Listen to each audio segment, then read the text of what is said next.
Small Favor by Jim Butcher is the 10th book in the Dresden Files series.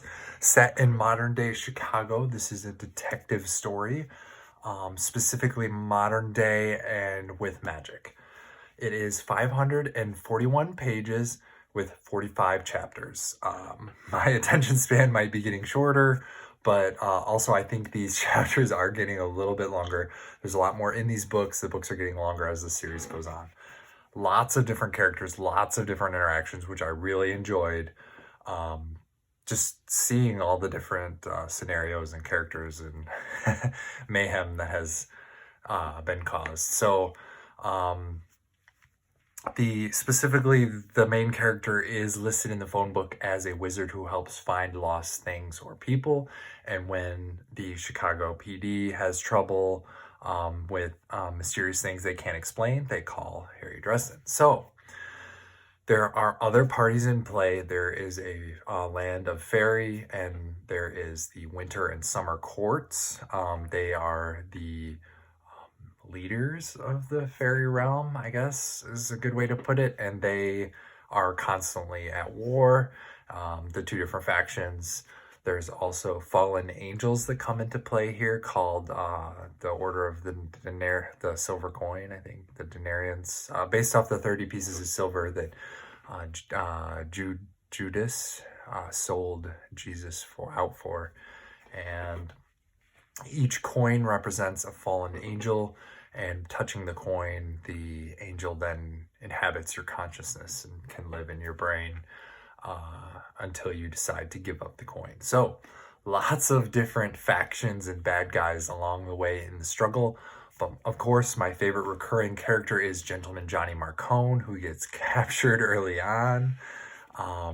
Just total mayhem, set in the Shedd Aquarium, which was a lot of fun to see or read about, I guess. Imagine. It was a good scene. And a neat battle that took place throughout the aquarium and made you question the main character's loyalty.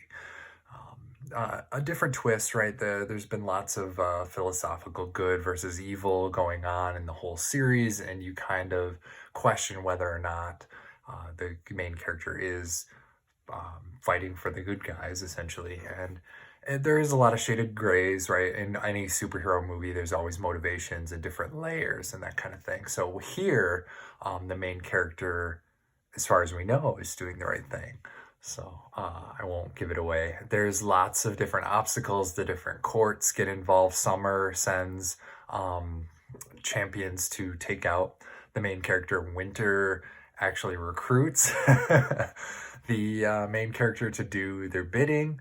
So I really liked the opening scene as well, the snowball fights, teaching the main character has a mentee and teaching her to shield, instead of hard objects, they use snowballs, to practice with. So that was a lot of fun. I liked Bob. He's one of my favorite characters as well. He started talking like a pirate. So of course, there's going to be a pirate scene.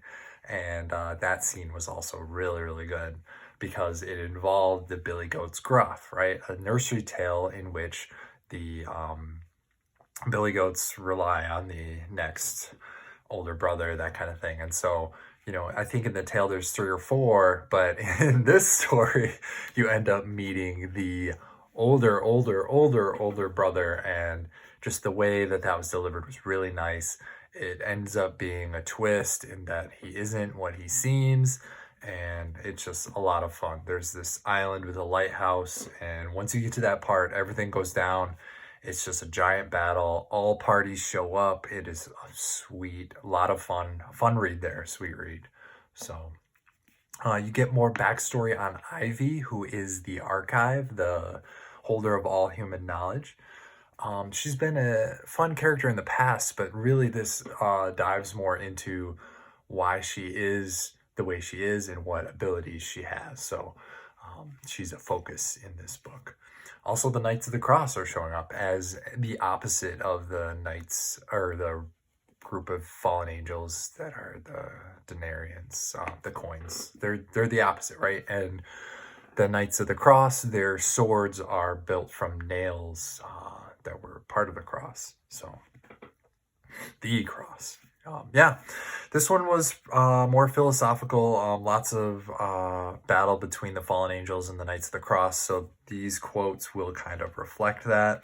But the first one is between Murphy and Harry. Harry describes having a fallen angel inside of him. He took up a coin to protect a child, actually. Crazy, huh? That I get all broken up what was essentially my imaginary friend. Murphy, her fingers curled around my hand. We're all imaginary friends to one another, Harry.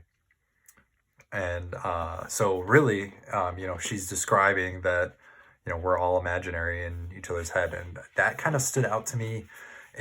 I was shocked at first, but the more I thought about it, it made a lot of sense, right? Is anything really real? Like, I think, therefore I am.